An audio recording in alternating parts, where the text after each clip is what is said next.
2017 had a huge R&D system, and during the process of developing that, we took on a lot of advice from the community who were playing the game for us early, and there were certain things that we thought would be really good to bring into 2018. So probably first and foremost, we wanted more players to experience more of the R&D system to actually be able to progress their development at a quicker rate.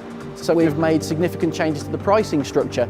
We've also changed the way that we present it to the player, so there's now a fog of war around it, so that you don't quite understand where your development's going, you don't know where the big wins are going to be. This year we've added ERS to the cars, and that's another area of the car that the player can also look to upgrade. And with multiple components building an ERS system in a Formula One car, again it adds even more variation to the things that the player must consider. To any Formula One fan, it's very clear which teams have got strengths and weaknesses in which areas, and that's something that we showcase quite heavily in the vehicle handling in the game, and we wanted to do something similar with the R&D tree this year. So each team now has a bespoke R&D tree which focuses on the areas that those teams may be lacking just a little bit.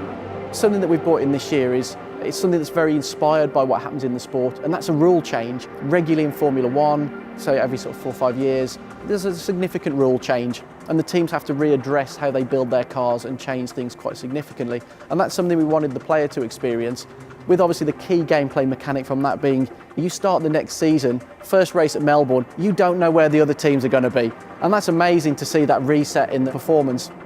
And the way this will work in the game will be, part-way through the season, there'll be a point where we will determine whether there's going to be a rule change.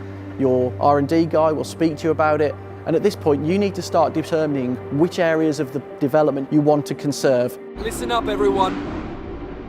They've announced that technical regulations are changing for next season.